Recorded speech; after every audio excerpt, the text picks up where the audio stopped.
Shalom, kekasih-kekasih Tuhan, apa kabar? Jumpa lagi bersama dengan saya, Pendeta Adrianus. Senang sekali hadir kembali dalam pembelajaran kebenaran firman Tuhan dalam program ODF online dengan firman Tuhan. Dan serial khotbah online hari ini berjudul Pembuat Sejarah, atau dengan istilah dalam bahasa asing, yaitu dalam bahasa Inggris History Maker, pembuat sejarah. Hari ini kita akan belajar kebenaran firman Tuhan dengan tema pembuat sejarah. Mari ambil Alkitab kita bersama-sama dan siapkan buku catatannya, dan kita akan sama-sama belajar kebenaran firman Tuhan. Mari kita berdoa. Bapa, dalam nama Yesus, terima kasih untuk waktu dan kesempatan yang Kau berikan hari ini. Kami mau buka hati untuk belajar kebenaran firman-Mu, dan bentuk kami, perlengkapi kami dengan kebenaran firman. Bicara buat kami dan tuntun kami dengan firman. Dalam nama Yesus, amin. Baik, Bapak Ibu yang dikasih Tuhan, mari kita buka Alkitab kita sama-sama dalam kitab Efesus. Efesus pasal yang keempat. Kita akan melihat dari Efesus pasal yang keempat ayat yang ke-17 sampai ayat yang ke-24. Efesus pasal 4 ayat yang ke-17 sampai ayat yang ke-24. Demikianlah bunyi firman Tuhan. Sebab itu kukatakan dan kutegaskan ini kepadamu di dalam Tuhan. Jangan hidup lagi sama seperti orang-orang yang tidak mengenal Allah, dengan pikirannya yang sia-sia dan pengertiannya yang gelap, jauh dari hidup persekutuan dengan Allah, karena kebodohan yang ada di dalam mereka dan karena kedegilan hati mereka. Perasaan mereka telah tumpul sehingga mereka menyerahkan diri kepada hawa nafsu dan mengerjakan dengan serakah segala macam kecemaran. Tetapi kamu bukan demikian. Kamu telah belajar mengenal Kristus, karena kamu telah mendengar tentang Dia dan menerima pengajaran di dalam Dia menurut kebenaran yang nyata dalam Yesus, yaitu bahwa kamu berhubung dengan kehidupan kamu yang dahulu harus menanggalkan manusia lama yang menemui kebinasaannya oleh nafsunya yang menyesatkan, supaya kamu dibaharui di dalam roh dan pikiranmu, dan mengenakan manusia baru yang telah diciptakan menurut kehendak Allah di dalam kebenaran dan kekudusan yang sesungguhnya. Bapak Ibu yang dikasih Tuhan, Rasul Paulus menulis surat kepada jemaat di Efesus. Kalau kita membaca sejarah kehidupan Rasul Paulus sebelum dia menjadi seorang abdi Allah, sebelum dia menjadi seorang rasul, menjadi seorang pelayan Tuhan, Paulus atau yang lebih dikenal sebagai Saulus, dia memiliki sejarah kehidupan yang tidak baik. Sejarah kehidupannya penuh dengan kejahatan. Kenapa? Karena kita dapat membaca di dalam Alkitab bahwa sebelum Saulus mengalami pertobatan menjadi seorang pelayan Tuhan, menjadi seorang pemberita Injil, Rasul Paulus adalah seorang penganiaya jemaat Tuhan. Dia tidak suka dengan orang-orang yang mengenal Yesus. Dia tidak suka dengan orang-orang yang mengikut jalan Tuhan. Jadi ketika Rasul Paulus ini bertemu dengan orang-orang pengikut jalan Tuhan, jemaat Tuhan yang percaya kepada Yesus, mereka akan ditangkap, dianiaya, bahkan dibunuh. Inilah sejarah kehidupan Rasul Paulus yang kelam di masa lalu. Tetapi begitu dia mengalami sebuah pertobatan, perjumpaan dengan Yesus, dia mengalami perubahan kehidupan. Dan perubahan kehidupan yang terjadi dalam kehidupan Rasul Paulus ini membuat sejarah kehidupannya berbeda, membuat sejarah kehidupannya menjadi baru. Dari seorang penjahat, dari seorang penganiaya umat Tuhan, menjadi seorang yang membuat sejarah kehidupan, yang melayani Tuhan, yang memberitakan Injil, mengasihi Yesus, dan membawa orang-orang untuk percaya kepada Yesus. Rasul Paulus mengalami sebuah perubahan hidup, perubahan sejarah kehidupannya, karena dia membuka hatinya, membuka kehidupannya, menyambut Yesus sebagai Tuhan dan Juru Selamat. Sejahat apapun kehidupan seorang manusia, ketika hatinya terbuka untuk Tuhan, ketika hidupnya terbuka untuk Tuhan, dipersembahkan kepada Tuhan untuk dijadikan sebagai ciptaan yang baru, Tuhan tidak akan pernah menolak. Tuhan selalu senang ada sebuah pertobatan dari orang-orang berdosa.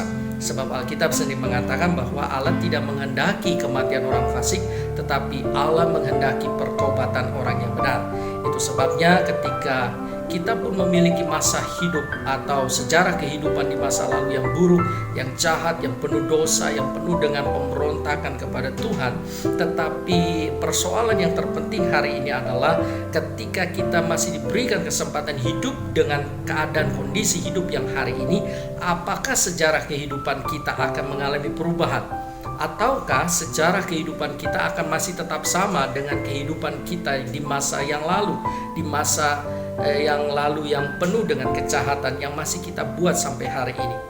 Bapak Ibu yang dikasihi Tuhan, mari kita buat sejarah kehidupan kita yang baru. Rasul Paulus membuat sejarah kehidupannya menjadi baru. Dia tidak lagi hidup dalam keadaan manusia lama. Rasul Paulus mengatakan, sebab itu jangan kita hidup lagi seperti orang-orang yang tidak mengenal Allah dengan pikirannya yang sia-sia dan pengertiannya yang gelap, jauh dari hidup persekutuan dengan Allah. Rasul Paulus mengatakan dia tidak menghendaki kehidupannya dijalankan dengan kehidupan sejarah masa lalunya, tetapi dia membuat sejarah kehidupan yang baru. Dia tidak lagi mau sama dengan orang-orang yang tidak mengenal Allah. Dia tidak mau hidupnya dipenuhi oleh kesia-siaan. Dia tidak mau memiliki fokus kehidupan yang sia-sia dalam perjalanan kehidupan yang Tuhan anugerahkan dalam kehidupan yang singkat sementara di bumi ini. Ketika kita pun memiliki sebuah pemahaman seperti yang dipahami oleh Rasul Paulus, bahwa kita pun manusia diberikan jatah hidup, jatah waktu yang sama seperti yang diberikan kepada Rasul Paulus. Hidup yang begitu singkat, hidup yang begitu pendek, hidup yang cuma satu kali dan kita tidak tahu kapan berakhirnya. Persoalannya yang terpenting hari ini adalah apakah kita mau mengalami sebuah perubahan kehidupan. Kita menjalani kehidupan dengan sejarah kehidupan yang tidak dipenuhi oleh sejarah masa lalu kehidupan yang jahat, sejarah kehidupan masa lalu yang penuh dengan dosa, dengan noda-noda pemberontakan kepada Tuhan, dengan hal-hal yang cemar, hal-hal yang najis. Rasul Paulus mengatakan jangan lagi hidup seperti orang-orang yang tidak mengenal Allah. Mereka hidup di dalam fokus kehidupan, pikirannya dipenuhi oleh kesia-siaan. Orang yang hidup tidak mengasihi Tuhan, orang yang hidup di luar Tuhan, orang yang hidup tanpa pemahaman dan pengenalan kepada Tuhan, maka hidupnya berfokus kepada kesia-siaan. Mereka pikir mereka bisa nikmati segala sesuatunya di muka bumi ini. Mereka pikir mereka bisa mendapatkan segala sesuatunya sudah cukup. Mereka bisa senang, mereka bisa nikmat, mereka bisa bersuka cita dalam kehidupan mereka saat ini tanpa mereka menghiraukan bahwa kehidupan di dunia akan datang jauh lebih durasi kehidupannya tanpa batas dibandingkan dengan kehidupan sekarang di muka bumi ini yang terbatas. Artinya ketika kita senang, kesenangan kita pun terbatas. Ketika kita susah, kesusahan kita juga terbatas. Itu sebabnya jangan memiliki fokus kehidupan, fokus pola pemikiran yang sia-sia, tetapi berubahlah. Rasul Paulus mengajak melalui ayat bacaan firman Tuhan yang kita renungkan bersama dari Efesus pasal 4 ini. Rasul Paulus mengajak bahwa biarlah kita tidak jadi hidup sama seperti orang-orang yang tidak mengenal Allah, yang hatinya, yang pikirannya dipenuhi oleh kesia-siaan, dipenuhi oleh hal-hal yang tidak benar, yang tidak berkenan kepada Tuhan. Tetapi berubahlah oleh pembaharuan budimu. Kenapa? Orang-orang yang tidak mengenal Allah itu jauh hidup dari persekutuan dengan Tuhan. Bahkan Rasul Paulus mengatakan, ketika kita mau jadi hidup sebagai manusia yang baru, sebagai seorang yang mengasihi Tuhan dan mencintai Tuhan, kita harus memiliki sebuah kehidupan yang melekat, yang bersekutu dengan Tuhan. Karena ayat ini berkata bahwa orang-orang yang tidak mengenal Allah, pengertiannya gelap, jauh dari hidup persekutuan dengan Allah. Tidak demikian dengan orang-orang yang hidup mengasihi Tuhan. Mereka punya persekutuan dengan Tuhan. Mereka hidupnya melekat kepada Tuhan. Hari-hari ini Bapak Ibu yang dikasihi Tuhan, kita perlu melekat kepada Tuhan. Kita perlu memiliki persekutuan yang erat dengan Tuhan.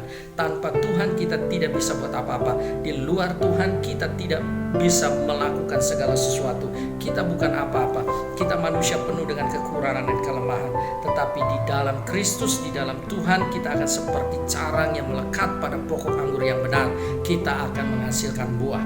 Kita hidup dalam persekutuan dengan Tuhan. Rasul Paulus mengatakan biar kita hidup dalam persekutuan dengan Tuhan. Mari buat sejarah kehidupan hari ini dengan sebuah kehidupan yang kita jalani dalam kebergantungan kepada Tuhan, dengan persekutuan yang melekat kepada Tuhan. Sebab ketika kita melekat kepada Tuhan, kita akan mengalami hasil-hasil kehidupan yang membawa kita kepada kebahagiaan, kepada kedamaian, kepada keadaan yang bersuka cita. Sebab di luar Tuhan kita bukan apa-apa dan kita tidak akan pernah bisa berbuat apa-apa. Tetaplah melekat kepada Tuhan, tetap Anda mengandalkan Tuhan. Sebab orang-orang yang hidup mengandalkan Tuhan, orang-orang yang hidup dalam persekutuan dengan Tuhan, dia tidak akan jadi orang yang hidup dalam kutuk. Sebab orang yang mengandalkan Tuhan adalah orang yang akan diberkati Tuhan. Rasul Paulus mengajak kepada kita biar kita memiliki persekutuan dengan Tuhan, bukan seperti orang-orang yang tidak mengenal Allah. Hati dan pikirannya sia-sia, mereka dipenuhi oleh kebodohan, mereka hidup jauh dari persekutuan dengan Tuhan. Rasul Paulus memiliki sejarah masa lalu yang seperti itu. Nampaknya dia memiliki sebuah hubungan dengan Tuhan, tetapi sesungguhnya hubungan dengan Tuhan dibangun bukan berdasarkan cinta kasih, bukan berdasarkan sebuah hati nurani yang mencintai dan mengasihi Tuhan, tetapi dibangun karena sebuah peraturan-peraturan agamawi. Tetapi ketika dia mengalami perubahan, kehidupan yang bertobat, kehidupan yang dijadikan manusia baru, secara kehidupan Rasul Paulus tidak lagi menjadi secara kehidupan yang lama, secara kehidupan manusia yang lama, tetapi Rasul Paulus menjadi manusia yang baru, yang hidup di dalam kehidupan secara yang baru, melayani Tuhan, mencintai Tuhan, mengasihi Tuhan, dan melakukan kehendak Tuhan. Bagaimana dengan kita? Apakah kita juga menghendaki kehidupan kita membuat sejarah kehidupan yang baru? Kesempatan hidup ini singkat adanya, mari pergunakan dengan sebaik-baiknya. Jangan sampai durasi hidup yang singkat ini kita sia-siakan dengan mencari kesenangan-kesenangan dan kenikmatan dunia sementara. Satu hari kelak apa yang kita kerjakan, apa yang kita buat, apa yang kita lakukan, apa yang kita katakan, apa yang kita pikirkan, segala sesuatunya harus dipertanggungjawabkan kepada Tuhan. Itu sebabnya sebelum hari itu tiba, sebelum masa pertanggungjawaban itu tiba, pastikan kita sudah mengalami pemberesan, kita sudah mengalami pembenahan kehidupan. Secara kehidupan kita mengalami perubahan. Kita tidak hidup dengan sejarah kehidupan masa lalu, dengan sejarah kehidupan yang mengulangi dosa-dosa yang sama, dosa-dosa yang baru, dosa-dosa yang menyakiti hati Tuhan terus-menerus. Tapi kita membuat sejarah kehidupan yang menyenangkan hati Tuhan. Kita dibentuk menjadi bencana kemuliaan Allah, mengasihi Tuhan. Kalau selama ini kita menjadi seorang pembohong, kita membuat sejarah kehidupan untuk menjadi manusia yang jujur. Kalau selama ini kita menjadi seorang pemberontak, menjadi seorang yang penuh dengan kekasaran, kita akan membuat sejarah kehidupan dengan manusia yang baru, dengan dipenuhi oleh kerendahan hati, dipenuhi oleh kelemah lembutan, dipenuhi oleh kemurahan hati, sehingga kita menjadi orang-orang yang tidak akan mengalami kebinasaan, tetapi kita menerima keselamatan, anugerah dan kasih sayang Tuhan dalam kehidupan setiap kita. Puji Tuhan. Kita lanjutkan ayat yang ke-19. Perasaan mereka telah tumpul sehingga mereka menyerahkan diri kepada hawa nafsu dan mengerjakan dengan serakah segala macam kecemaran. Orang-orang yang mengalami kehidupan, yang terus hidup dalam sejarah kehidupan yang mengenakan manusia lama, penuh dengan keinginan hawa nafsu, dosa dan kebejatan. Mereka hidup di dalam pemberontakan kepada Tuhan. Mereka hanya menyerahkan diri mereka kepada hawa nafsu dan mengerjakan segala keserakahan dengan segala macam kecemaran. Tidak demikian dengan setiap kehidupan kita. Ketika kita mengambil keputusan hari ini, aku harus berubah. Aku tidak mau hidup untuk menjadikan diriku sebagai orang-orang yang dipakai oleh keinginan-keinginan daging, dipakai oleh tipu daya kuasa kegelapan. Setan memakai hidupku untuk terus hidup di dalam keadaan yang berdosa, tetapi aku mau menyerahkan hidupku untuk dipakai oleh Tuhan sebagai senjata kebenaran, sehingga sejarah kehidupan yang aku buat hari ini adalah sejarah kehidupan yang memuliakan Tuhan, adalah sejarah kehidupan yang menyenangkan hati Tuhan, adalah sejarah kehidupan yang mengasihi Tuhan. Itu yang terjadi dalam kehidupan Rasul Paulus. Biarlah itu juga yang terjadi dengan kehidupan setiap kita.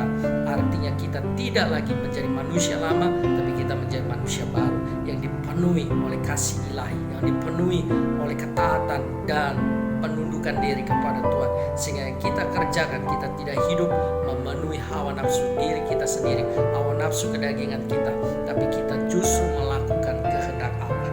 Ayat yang ke-20. Tetapi kamu bukan demikian. Kamu telah belajar mengenal Kristus. Ya, kita harus belajar mengenal Kristus. Itu sebabnya hari ini kita sedang menyaksikan program ODF, online dengan firman Tuhan. Itu membuktikan bahwa kita mau belajar untuk memahami Tuhan, memahami isi hati Tuhan, belajar kebenaran firman Tuhan, belajar menaklukkan diri kepada kebenaran firman Tuhan. Sehingga ketika kebenaran firman Tuhan itu mengisi kehidupan kehidupan kita, mengisi pemikiran kita, mengisi hati dan roh kita, maka kita akan menjadi manusia yang ilahi, yang dibentuk dan dituntun oleh kebenaran firman Tuhan. Tetapi kamu bukan demikian, kamu telah belajar mengenal Kristus karena kamu telah mendengar tentang Dia dan menerima pengajaran di dalam Dia menurut kebenaran yang nyata dalam Yesus, yaitu bahwa kamu berhubung dengan kehidupan kamu yang dahulu harus menanggalkan manusia lama yang menemui kebinasaannya oleh nafsunya yang menyesatkan, supaya kamu dibaharui di dalam roh dan pikiranmu dan mengenakan manusia baru yang telah diciptakan menurut kehendak Allah di dalam kebenaran dan kekudusan yang sesungguhnya. Jadi kita harus menanggalkan manusia lama kita, tetapi mengenakan manusia baru di dalam Kristus, seperti yang terjadi dalam kehidupan Rasul Paulus.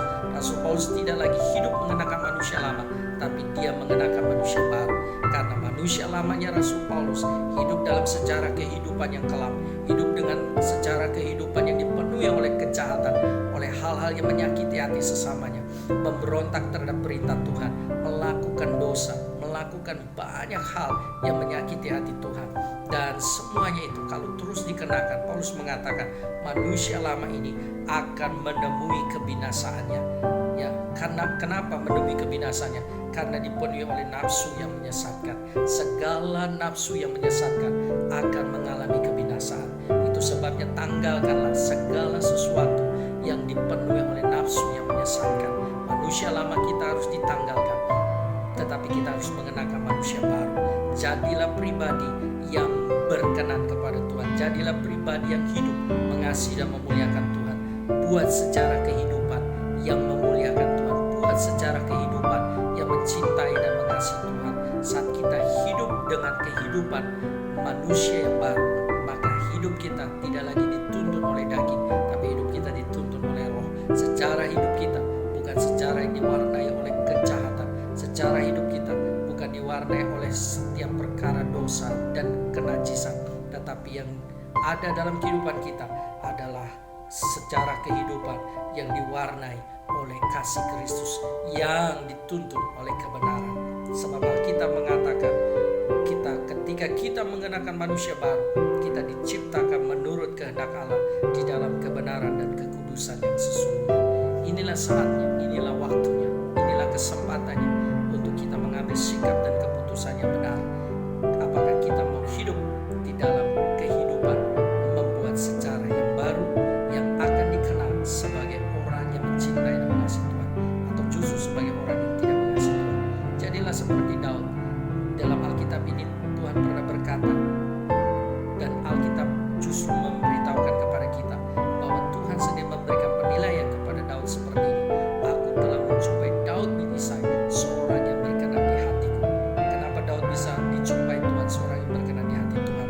Padahal kalau Bapak Ibu sudah membaca Alkitab, sejarah kehidupan Daud tidak lebih baik dari kebanyakan orang. Sejarah kehidupan Daud begitu baik, begitu penuh dengan luka dan keburukan.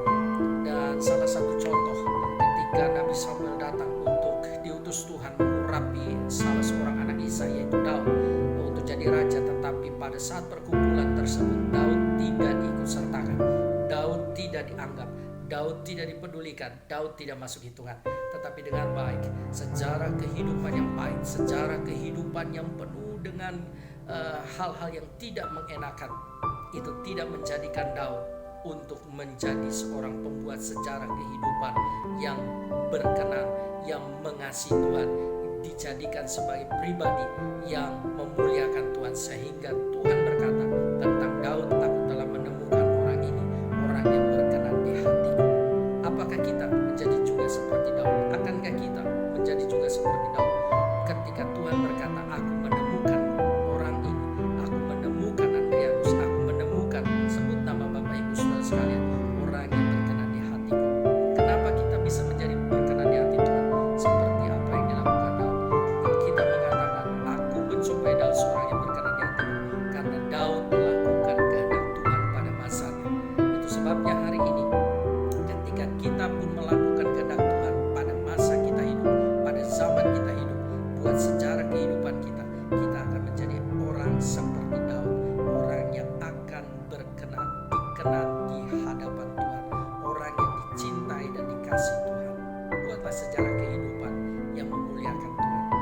sejarah